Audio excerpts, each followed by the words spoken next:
மக்களே, long time no C. இந்த வாரம் ஃபுல்லாகவே ஹாஸ்பிட்டல்லே போயிடுதுங்க. இன்றைக்கி வந்து கொஞ்சம் ஃப்ரீயாக இருக்கேன். ஸோ இன்றைக்கி போய் நம்ம பையனை போய் பார்க்க போகலாம். அவனுக்கு கிட்டத்தட்ட ஒரு 2-3 நாள் ஆயிடுச்சுங்க அவன்கிட்ட போய். ஸோ அவனை போய் பார்க்கலாம் அப்படின்னு சொல்லிட்டு கிளம்புறேன். கிளம்பும்போது இந்த சப்போட்டா மரம் இருக்குது பார்த்தீங்களா, பழம் வந்திருக்கு. சரி பையனுக்கு எடுத்துகிட்டு போகலான்னு வந்திருக்கேன். வாங்க போவோம். ஃபுல்லாக நேச்சுரலுங்க, எல்லாம் ஆர்கானிக், எந்த விதமான மருந்தும் அடிக்காது கிடையாது இந்த இடத்துல. இதுவே மரத்துக்கு கீழேயே பார்த்தீங்கன்னா ஃபுல்லாக அந்த இருட்டு கட்டி எந்த போடும் முளைக்கிறதில்ல.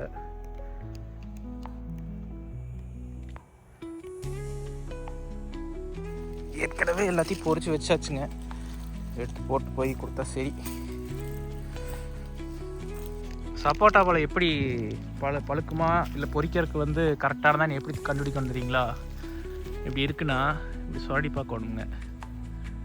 பச்சை வருதா, பச்சை வந்ததுன்னா பொறிக்கக்கூடாது. கொஞ்சம் வேறு மாதிரி வந்ததுன்னா, கொஞ்சம் டார்க்கர் ஷேடு வந்ததுன்னா பொறிக்கலாம். பார்த்தீங்கன்னா தெரியுங்க, இது வந்து கிட்டத்தட்ட பழுத்த மாதிரி. இதில் சுரடி பார்த்தீங்கன்னா அந்த பச்சை வராது, தெரியுதுங்களா? எல்லோ ஷேடு தான் வரும், தெரியுதுங்களா? எல்லோ ஷேடு தான் வரும். இந்த மாதிரி பச்சை வந்தால் பொறிக்கக்கூடாதுங்க. அதுக்கு எல்லா கையும் சுரண்டி பார்க்க முடியாது. எல்லாத்தையும் எடுத்துகிட்டு போ. பால் வருங்க, அதனால் கொஞ்சம் நேரம் கீழே விட்டுட்டோம்னா பால்லாம் வடிஞ்சிரும். பால் வடிஞ்சதுக்கப்புறம் எடுத்து போட்டுக்கலாமுங்க. சரி, குட்டி கொண்டு எல்லாம் டெலிவரி பண்ணலான்னு வண்டி எடுத்துகிட்டு கிளம்புனேங்க. வண்டி வந்து வெளியே நிறுத்திட்டு திடீர்னு பார்த்தாங்க, என்னடா அது இவ்வளோ தண்ணி ஊறிக்குது?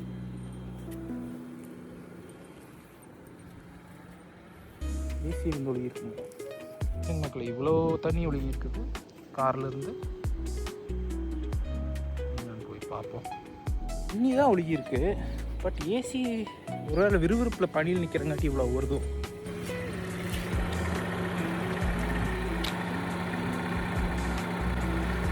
தண்ணி தான் போல.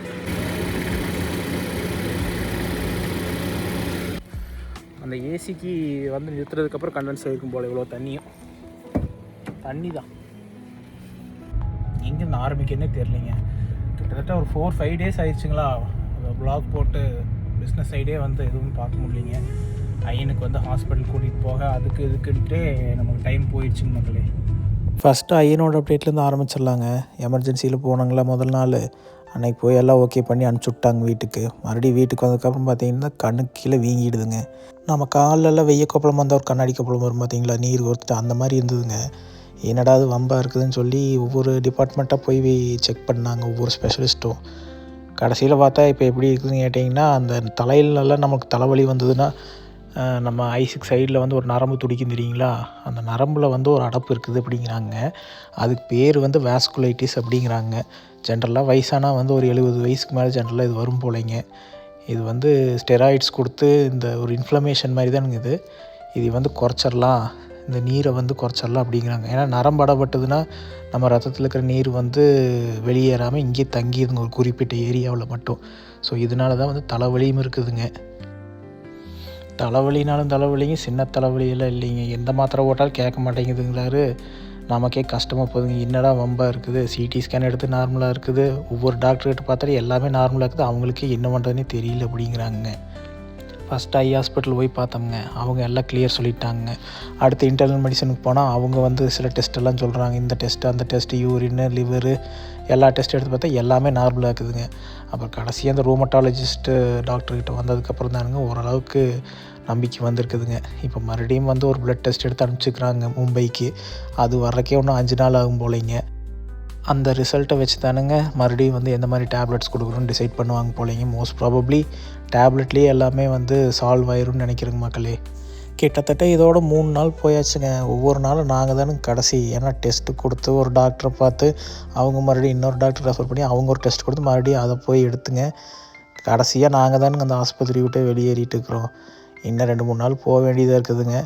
ஆனால் இப்போ வந்து ஓரளவுக்கு வந்து நமக்கு ஒரு டைரெக்ஷன் கிடச்சிடுதுங்க. இந்த மாதிரி ப்ராப்ளம் தான், இதை வந்து இப்படி தான் சால்வ் பண்ணணுன்னு வந்து ஒரு டைரெக்ஷன் கிடச்சிடுதுங்க. மற்ற எல்லா பக்கமும் வந்து க்ரீன் ஃப்ளாக் வந்துடுதுங்க மற்ற எல்லா டெஸ்ட்லேயும். ஸோ வந்து இந்த டெஸ்ட்டு மட்டும் வந்ததுன்னா மும்பை போனதுங்க, அதை வச்சு டேப்லெட் கொடுத்து ரெடி பண்ணிடலான்னு ஒரு நம்பிக்கைங்க மக்களே. அன்றைக்கி நைட் கிளம்பிங்க, ஐயனை கூட்டிகிட்டு வீட்டில் வந்து விட்டுட்டுங்க திரும்பி போயிட்டுக்கன்னு கிட்டத்தட்ட மணி 11 மணி நைட்டு. நல்ல சரியான பனிங்க. இங்கே பாருங்க இந்த லாரிக்காரர் எப்படித்தான் இப்படியெல்லாம் ஓட்டிகிட்டு போகிறாங்கன்னு தெரியலிங்க. இந்த ஒரு லாரிக்காரனால எத்தனை பேர்த்தோட உயிர் ஆபத்துன்னு நீங்களே பாருங்கள் மக்களே. நல்லா நீங்கள் பார்த்தீங்கன்னா தெரியுங்க, பாடியோட வித்து வந்து அந்த ஸ்டிக்கர் ஒட்டிக்கிற வரைக்கும் தானுங்க. அதிலிருந்து மறுபடியும் ஒரு 2-2.5 அடிக்கு இருக்குதுங்க. அந்த பிடிஓ ஷாஃப்ட்டு ட்ரெய்லர் அட்டாச் பண்ணிட்டு என்னமோ சொல்லுவோம் பார்த்தீங்களா, அது இன்னொரு 1/2 அடிக்கு வெளியே தூக்கிட்டு இருக்குது. ஆப்போசிட்டில் பஸ் எல்லாம் இப்போ நம்ம போயிட்டு இருக்கிற இடம் கொஞ்சம் அகலமான இடமுங்க. அதனால பிரச்சனை இல்லைங்க. இன்னும் கொஞ்சம் தூரம் போனால் நேரோவான லேனுங்க. ஆப்போசிட்டில் பஸ் ஏதாவது ஓவர்டேக் எடுத்துகிட்டு வந்தால் அது இருக்கிறதே தெரியாதுங்க. நான் முதல்லையே இந்த வண்டி ஓவர்டேக் எடுத்து வந்தேங்க. அப்போ பார்த்தா எந்த விதமான ரிஃப்ளெக்டிங் ஸ்டிக்கரும் ஃப்ரண்ட் சைடில் கிடையாது. முன்னாடி ஹெட்லைட் போட்டால் பாடி மட்டும்தான் தெரியும் லாரியோடது. பின்னாடி பார்த்தா இங்கே இப்படி இருக்குதுங்க. ஏதாவது படாத இடத்துல பட்டுதுன்னா பெரிய அசம்பாவிதம் நடந்ததுங்க. அப்போ நிறுத்தி சொல்லிட்டு வேறு வந்தனுங்க.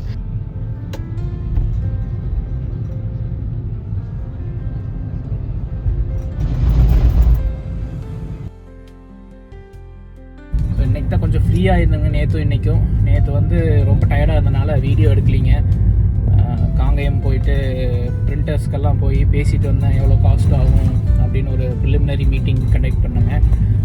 நம்ம ப்ராடக்ட் பேக்கேஜிங்க்கு வந்து என்ன மாதிரி ஒரு கோர்ஸ் வந்து செட் பண்ணலாம் அப்படிங்கிறதெல்லாம் ஐடென்டிஃபை பண்ணிட்டோம்.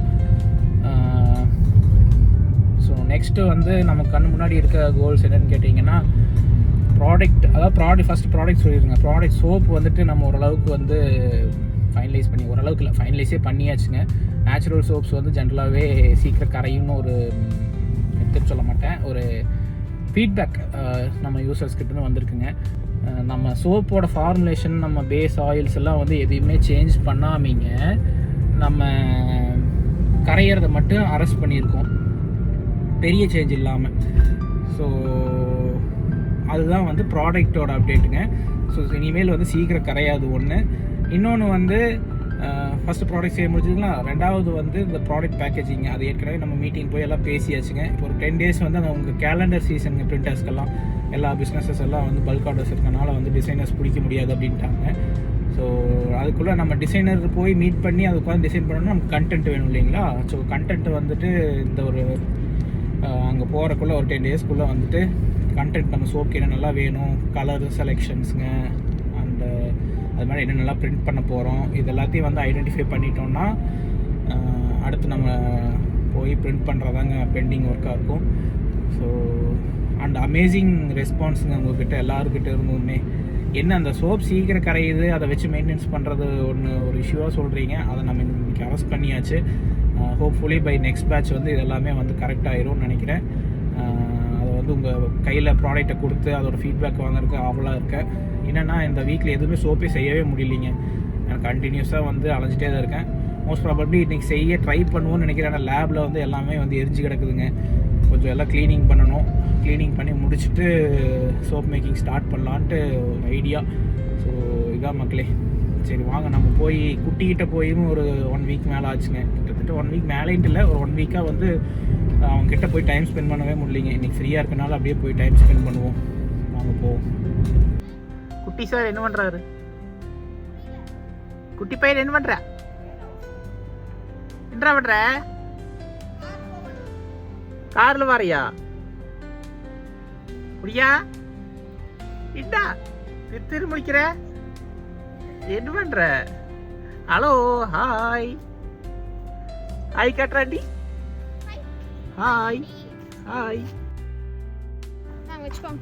முனிவா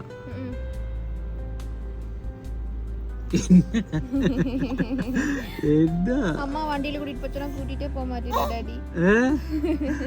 வந்தாச்சு டாடி வந்தாச்சு.